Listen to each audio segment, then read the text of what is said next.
कवि और शायर आप लोगों के इसलिए भी आभारी हैं कि आप कला का उद्धार कर रहे हैं, क्योंकि कला की, आर्ट की, कल्चर की स्थिति इन दिनों बड़ी खराब है।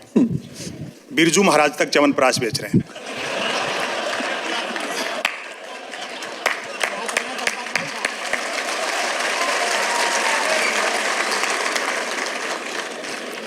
देश परिवर्तन के दौर से गुजर रहा है। मनमोहन सिंह जी बोलते नहीं थे, मोदी जी सुनते नहीं है।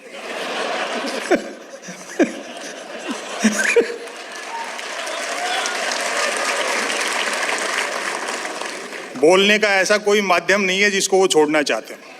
अभी पिछले दिनों तो रेडियो पे बोले, तो ओबामा ने बधाई दी कि मोदी जी आज तो आपको रेडियो पे देखा।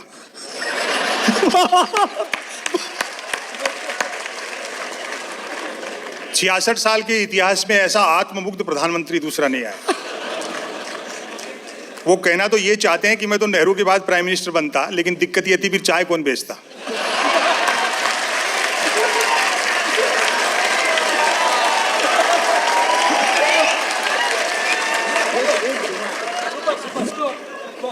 चुनाव के पहले दूसरा रूप होता है, चुनाव के बाद दूसरा रूप होता है। व्यंग तक पहुंच जाओ तो मुझे बताना, वो थोड़े समय रहना है, बड़े लोगों के अगवाने में हूं। चुनाव के पहले बड़ी ऊंची फेंकी, मेरा सीना 56 इंच का है। मैंने कहा भैया शादी करके पत्नी को भूलने की सुविधा होती तो हमारा भी इतना ही होता।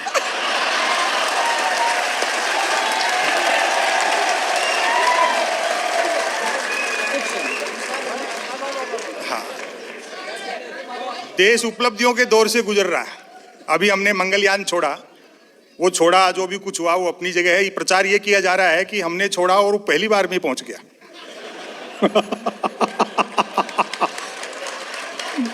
मैं तो खुद मंगलयान को बधाई देना चाहता हूं कि उपग्रह भारतीय होने के बावजूद वहीं पहुंचा जहां के लिए भेजा गया था। और मोदी जी भी बधाई के पात्र हैं कि योजना मनमोहन सिंह जी की थी, बदले की भावना से काम नहीं लिया, वरना आधे रास्ते से वापस बुला सकते थे।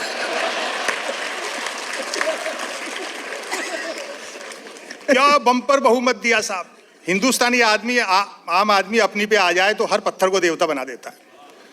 वो एक सज्जन माइल स्टोन को देवता समझकर नारियल फोड़ रहे थे। किसी समझदार ने टोक दिया, साहब आप जिसको देवता समझ रहे हो वो माइल स्टोन है। वो अड़ गए, अपनी पे आए हुए थे, बोले ये साक्षात देवता है। देख इसने यहीं से बता दिया कि दिल्ली 250 किलोमीटर है।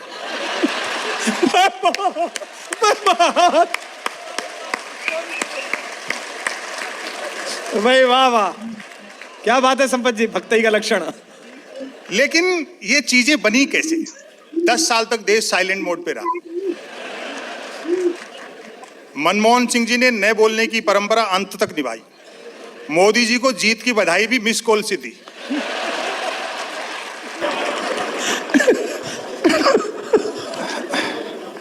ऐसे दौर में जब कोई किसी की नहीं सुन रहा, आप हम लोगों की सुन रहे हैं।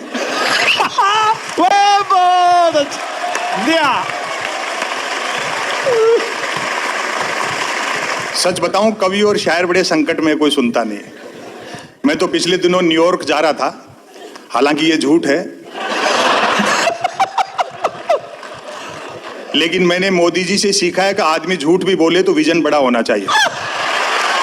जिंदाबाद।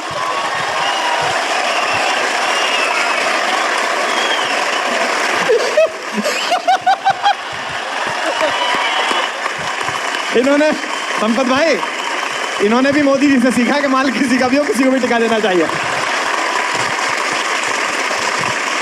फ्लाइट में बराबर वाली सीट पर एक सज्जन बैठे थे, उन्होंने टाइम पास के लिए पूछ लिया जी क्या करते हो।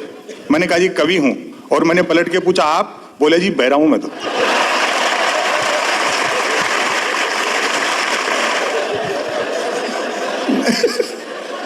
कवि शायरों को सुनकर के आपको लग ही गया होगा कि अच्छे दिन चल रहे हैं। जियो वाले फ्री सिम बेच करके भी कमा रहे हैं और बीएसएनएल अपना खर्चा रॉन्ग नंबर से निकाल रहा है। अच्छा है, वाह वाह वाह वाह। इससे ज्यादा अच्छे दिन क्या आएंगे। मैं तो घर की देरी पे बैठा था तो एक सज्जन रोते पीटते आए। रात को शायद स्वच्छ भारत अभियान के तहत एक चोर उनका घर साफ कर गया था।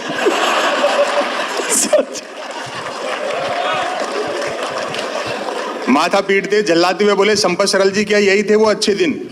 मैंने कहा कहने वालों ने ये थोड़ी कही थी कि अच्छे दिन सिर्फ साहूकारों के आएंगे। सरकार का एक लक्ष्य सबका साथ सबका विकास भी तो है। हाँ, लेकिन हम भाग्यशाली हैं कि 68 साल में पहली बार हमें एक बहुराष्ट्रीय प्रधानमंत्री मिले। वाह! आधी दुनिया का चक्कर काट के आगे अभी तक तो कोई इन्वेस्टर आया नहीं है। इससे अच्छा तो 2.5 साल में देश के व्यापारियों पर ही भरोसा करता तो देश की तकदीर बदल जाती। आधी दुनिया का चक्कर काट के आगे अभी कोई इन्वेस्टर आया नहीं है बड़ा। और हमारे शरद जोशी जी ने बड़ी अच्छी बात कही, हमें वह व्यक्ति उधार दे जिसका पुनर्जन्म में विश्वास हो।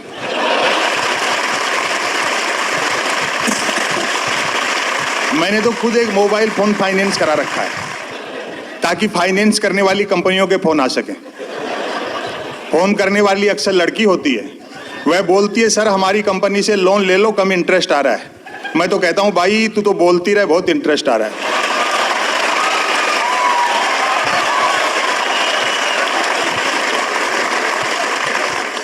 जैसा होना चाहिए वैसा न होकर के जो नहीं होना चाहिए वह होता है तो व्यंग्य पैदा होता है। बहुत अच्छे।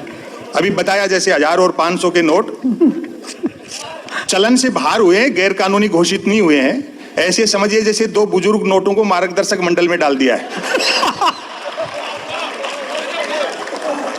हाँ, अच्छी बात है, चोरी रुकनी चाहिए, लेकिन मेरा मानना है डाका भी रुकना चाहिए। वाह वाह वाह वाह वाह वाह वाह वाह वाह, क्या बात है एक लाइन में। श्री श्री रविशंकर यमुना के उद्धार में लगे थे और विजय माल्या गंगा नहा गया। भाई ने 17 बैंकों की हालत उन नाती हुई गोपियों जैसी कर दी जिनके कपड़े उठा के कृष्ण जी पेड़ पे चढ़ गए थे।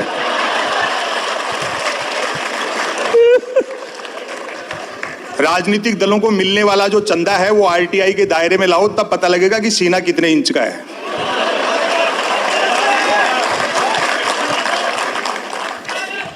विसंगतियों से व्यंग निकलता है।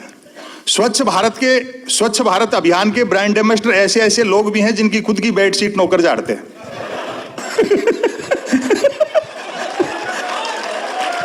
और वो लोगो देखा आपने स्वच्छ भारत अभियान का, गांधी जी का चश्मा जिसके एक शीशे पर स्वच्छ लिखा है, दूसरे पर भारत, यानी जिधर स्वच्छ दिखता है उधर तो भारत नहीं है। हाय हाय वाह, जिंदाबाद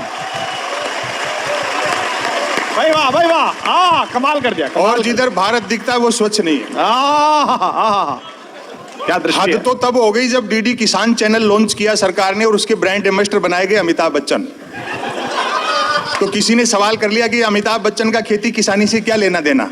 मैंने कहा भैया सरकार का मानना है कि फसल में दाने भले ही न लगे, पौधे तो लंबे हों।